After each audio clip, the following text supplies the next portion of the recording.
You're watching Drakewing Gaming. Enjoy the video.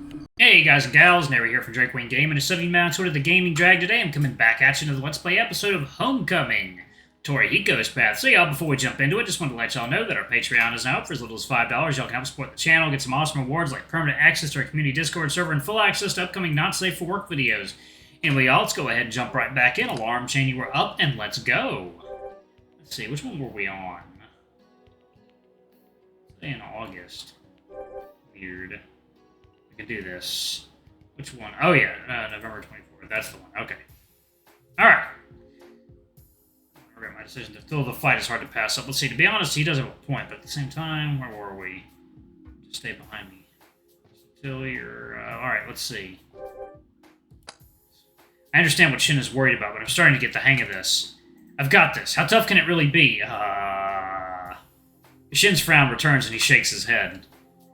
You've never seen the stats that Shun puts on his hordes. But if you're certain... Tora proudly thumps a fist into his chest. That's what I'm talking about! Don't worry, dude, I'll cover you! The party has chosen to venture beneath the tower. There isn't much light aside from the random torches lit and left to burn by Amon's children.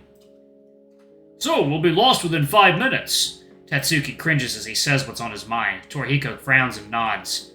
And get jumped by everything but the floor. It's called dungeon crawling for a reason, you know. Where do you think it began? A smile comes over Satoru's face as he fiddles with his dice. That's kind of Shun's thing, Mr. Nishimura. These guys usually don't last very long. Anyway, let's continue. The party descends down a dusty stone staircase. The deeper they go, the quieter everything seems. Soon, the only sounds they can hear are their own heartbeats and each other's breaths. You approach the tombs of the old gods, ancient titans of whom the great heroes of ages past gave their lives to seal away. I lean closer to Torihiko again and whisper under my breath. Has Shun been playing those spirits games or whatever they're called? Once more, Shun is too busy reading from his scrawlings to notice our little conversation. After what seems like hours, you finally reach the bottom. A doorway leads to the burial chambers, and in the far corner rests a rotting, blood-stained chest. The tiger gives a small nod and rubs the back of his head. Yeah, though I don't know he has the patience for them. Sitting upright, Tora raises a hand, giving a smug grin. I call dibs on the loot! Shin gives a sudden jerk before glaring daggers at the tiger. Don't open it, you fool! Torihiko frowns, glaring back at Shin. A feeling of unease washes over me. I can't quite put my finger on it, but something seems familiar about the scenario. Tora, maybe you shouldn't open it. Oh no, I call dibs, that chest is mine! He turns to face Shun, his confident grin returning. You idiot! It wasn't that long ago! What the fuck is wrong with you? Ah!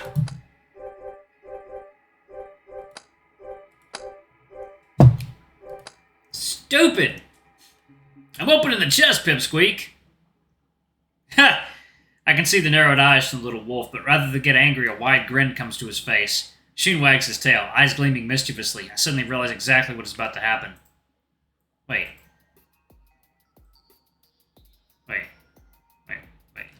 Wait a second, y'all. Did we, lose? We lost time, didn't we? Second. 2, 12. Oh, yeah, we did, huh? 3, let's see. Where were we? Let's do that.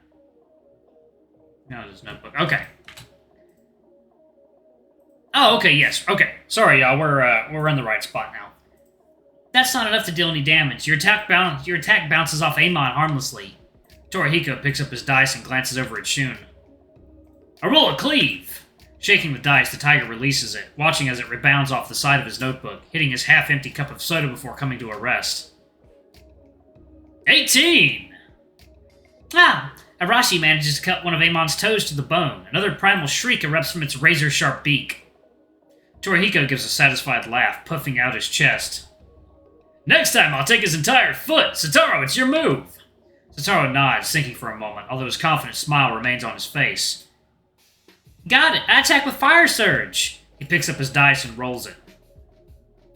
12! A frown makes its way to Shun's face, and he shakes his head at Satoru. Sorry, Sue, but Amon is impervious to fire. An eternal flame has raged inside its belly since the dawn of time. The poor lion gives an annoyed scowl and sits back down. Damn it! I have to fight back a giggle as I hear him curse. I honestly didn't expect something like that from him.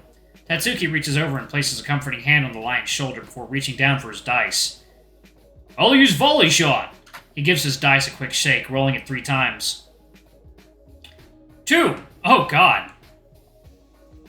Alright, 20! And 10. After scribbling down the results onto his notebook, Shin gently taps his pen on the end of his nose. One of Ryudo's arrows meets its mark in Amon's hide. The gargantuan beast falls over the edge of its coffin, creating a shrieking, bloody mess. The wolf looks up from his notebook at me, giving me a nod to signal that it's my turn. I'm honestly not sure anything I do will affect such a high-level monster, but I should probably give it a try. I want to roll for a cleave. I pick up Shun's dice and give it an enthusiastic roll. Ooh, 19! Despite my excitement at almost perfect roll, my mood quickly changes when I notice Shun's frown, the wolf looking down at his notebook. Excuse me, he taps his fingers on the table as he reads, but after a few moments his brow furrows. Sorry, hero, even with that high of a roll, your attack is too weak for Amon's defenses. I breathe a disappointed sigh, receiving an apologetic glance from Shun. Wait, a 19? He rolled a 19, and it's too much for his defenses. Alright, his defenses are too much. What the hell? So that basically means you can't harm him unless you roll a perfect 20? That's insane. What the fuck? Well, that sucks, though I kind of expected as much. I feel like I'd probably be more... Well, his relative stats compared to that of the monster, yeah. I feel that I'd probably be more useful if I fell back from the battle throwing health potions at everyone. It'd be a great idea, except that I'm completely out of them. On your next roll, try using search. You might find something in the crypt that we can use. As Shin gives me some advice, Shun's expression suddenly changes. Amon peels itself from the away from the dirt floor, its colossal tail slapping the ground behind it.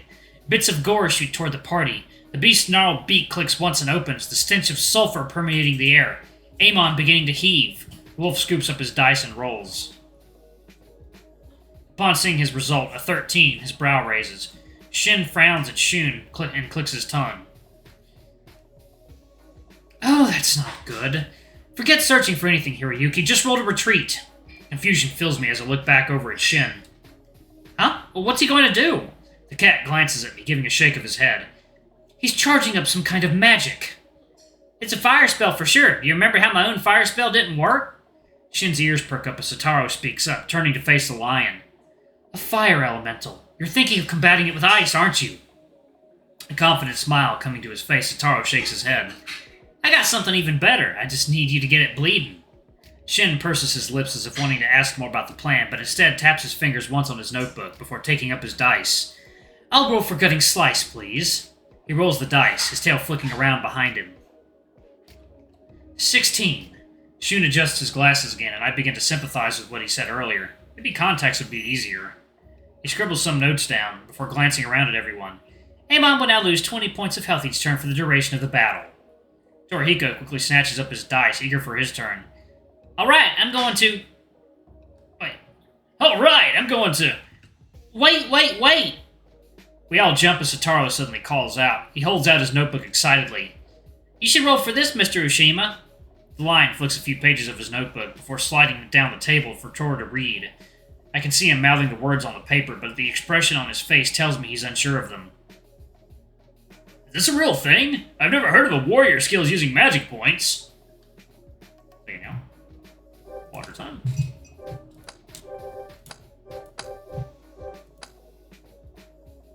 A surprised expression comes to Shun's face, which quickly turns to one of annoyance.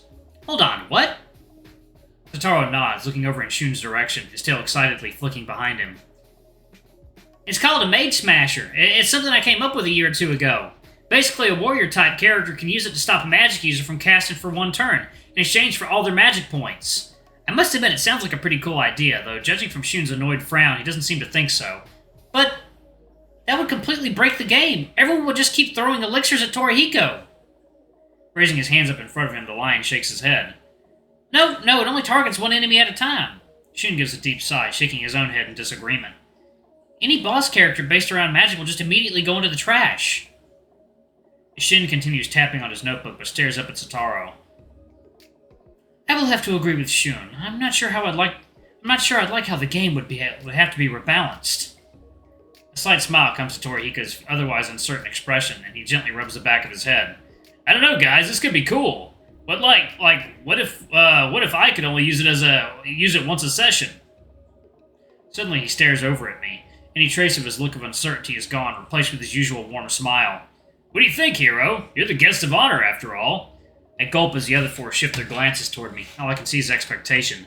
The 100 million yen question is, what should I choose? This one should be okay. I smile over in Sotaro's direction and nod. Well, if it's just this once, it shouldn't hurt. I mean, Tora can only use it once, right? A wide smile comes to the lion's face. He looks at me as if I've given him an early Christmas gift. Exactly! You can't just use it over and over again! Ah, fun you. Shun pokes his fingers under his glasses in order to rub at his snout. I didn't think he'd have such a hard time saying no to me. The wolf gives a soft sigh and then picks up his notebook. Okay, I might imbalance the game, but maybe I can let it slide just this once. A slight grin comes to his face as a thought comes to mind. I mean, you are fighting one of the game's main bosses on your first day. He nods over at me, still grinning. I can't help but grin and nod back. Torihiko picks up his dice and gives everyone a wink. Alright, let's see if I can land this. And how did that work out?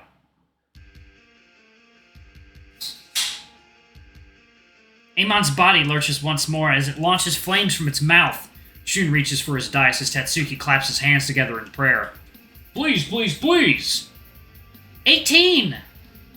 The look of shock that comes to Tatsuki's face is priceless. Shun simply gives a wide grin. Second, y'all, it is water time.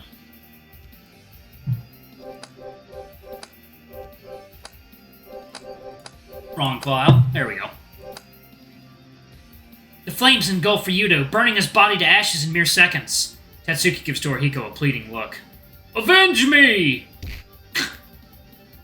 He flails dramatically before dropping to the floor. A shocked expression makes its way to Tora's face. I told you to retreat! Now look at you! You're hamburger meat! He glances down at the floor where Tatsuki is laying. I can barely see the big oaf over the snack-covered table. But am I a tasty burger? A smirk creeps onto my face as I attempt to hold back a laugh. What a silly dragon. Torihiko simply gives a shrug and frowns. If that's worth dying for, then sure. As Torihiko sits back down, Shin looks up from his notebook. Sotaro does the same, both of them giving looks of sheer determination. It must be low on energy, but we're not out of the woods yet. I just need one more spell. I'll blast a hole through its head. Glancing up from his notes, Shun frowns, fiddling nervously with his glasses. Guys, be careful. You have barely any health left. Shin and Sotaro wince, but they know what we all know. It's true, the fight has reached its climax, but nobody's in any shape to see it through to the end. Tatsuki's character is dead, and Torihiko's was forced to retreat. Alright, y'all. I'm going to go ahead and pause it right there so we can finish this up in the next episode. Thank y'all so much for watching. Don't forget to like, comment, subscribe, ring that notification bell, and check out our Patreon if you can. It always helps. Alright, y'all. I'm going to go ahead and head off to work. Thank y'all to all of our lovely patrons. We appreciate all y'all do for the channel. Anyway, I love you all, and I'll see you on the next video. Bye-bye!